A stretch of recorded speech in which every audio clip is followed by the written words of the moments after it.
Ladies and gentlemen, welcome to March. Welcome to baseball. Welcome to MLB The Show. And welcome to allergy season. And I have started popping Claritin like Skittles. We are officially less than 2 weeks away from MLB The Show 24 hitting our consoles. I have already taken off of work on the 14th and 15th. The 14th to rest up, the 15th to never sleep, and get the content ready and going for you guys to consume all across the internet. YouTube, Twitch, other places. So in this 10-minute mailbag today, I am taking your YouTube questions, spinning them around, and answering them for you, and giving you guys the best information possible to get you guys ready for the grind ahead. So without further ado, let's hop into the first question. 10 minutes going on the clock, and by the way, I've been reading the comments, it's my job to read the comments, that's literally the whole point of this video. I'm moving the 10-minute timer. You guys evidently don't love it in the middle of the screen, so now it's up here somewhere. I haven't obviously edited it yet as I'm recording right now, but it will be above my head instead. So a little switch up, a little fresh start to this year's 10-minute mailbag. But here we go. All right, 3, 2, 1, begin. Our first question today, ironically, comes from Not a Gamer. Not a Gamer asks, do you think a connected franchise mode will ever return? I'm going to use this question as a springboard into talking about franchise and, by extension, Road to the Show, but mostly franchise. Longtime listeners of this channel, if you're new here, hello, my name's Kenny. Longtime listeners of this channel know I'm a Diamond Dynasty guy, largely because the alternatives stink, but also I just enjoy online competitive play.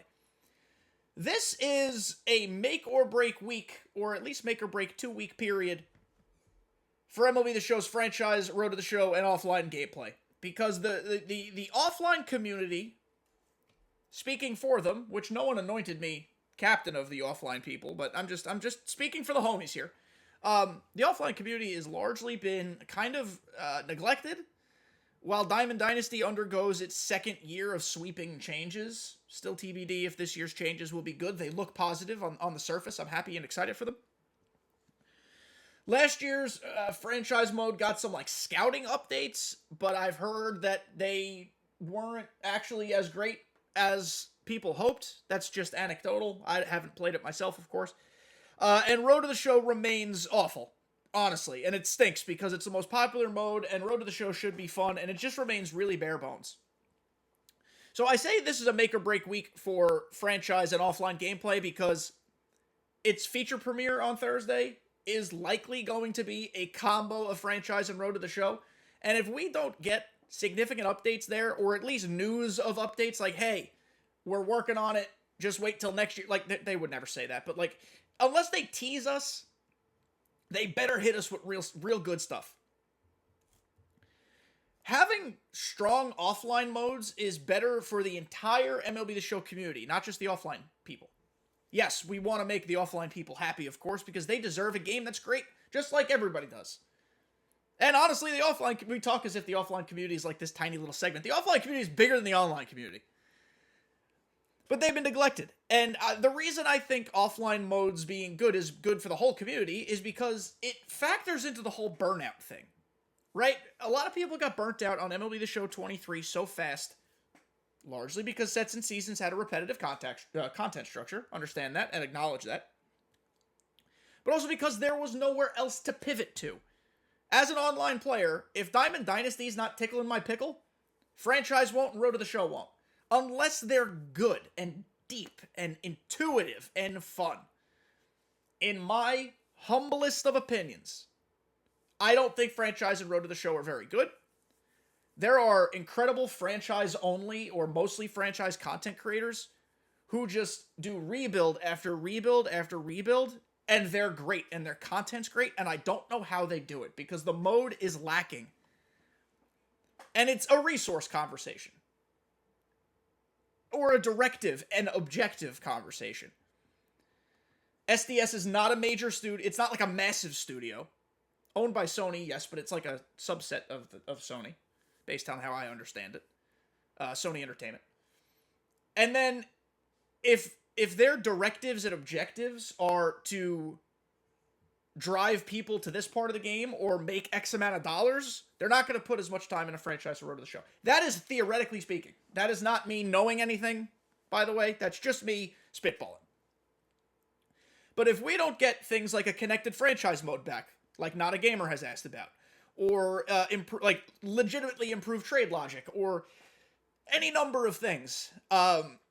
It's gonna be rough. The Twitch chat is for the SDS live stream for the feature premiere. It's gonna be rough. So there's a big week for offline gameplay. I hope and pray we get good stuff, because I want to be able to be bored of Diamond Dynasty and pivot to franchise and Road to the Show, even if it's just for a couple days. I just want to be able to scratch that itch, and I haven't been able to scratch that itch in years. So that's kind of what I'm looking forward to. I hope it happens. Connected franchise and online franchise, and like, it'd be incredible. It'd be so much fun. Imagine putting 30 of your homies in a franchise league together. That'd be so much fun. It's not a difficult concept to grasp. It exists in other places. It's just crazy. It used to exist in MLB The Show, obviously. It's just, I hope it's back. I hope there are a lot of things that are back in offline modes, and we will review all of it in a feature premiere recap on Friday. Or if we get information sooner, we'll review it sooner. But we will talk about that further. Not a gamer. I hope we get good franchise stuff, and thank you for your question. Next up, Matthew White. In recent years, SDS has openly stated that homers per nine and discipline do not factor into online play. Other attributes like fielding, stealing, etc. don't always feel accurate versus players with lower ratings in the same attribute. Do you feel all attributes should be more relevant and noticeable in online play? I don't know how to handle the homer per nine and discipline scenario. Homer per nine used to factor into online, and I'm glad it doesn't now. Discipline should just be a player statistic in online play, like a user statistic, rather, or an attribute. I don't mind if that gets taken off the attribute wheel in Diamond Dynasty, same as homers per nine go. But what I do want to focus on, and what you said here, is fielding. Stealing less so, because stealing is very much a timing-based thing. I understand a player's attribute helps in that regard, but it's very much a timing thing for the user.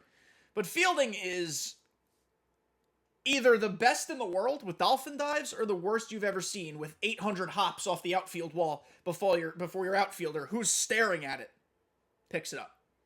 So there's no middle ground, and I need to see middle ground. I need to see realistic defense. I need to see players dive for balls and just knock it down. It doesn't happen enough.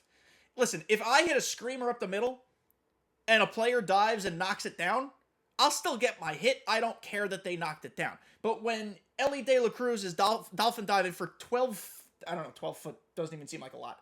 Whatever insane range he's got, and just ruining all my hits, I think we got a problem. So I would love to see the dolphin dive removed. Too many players are able to do it.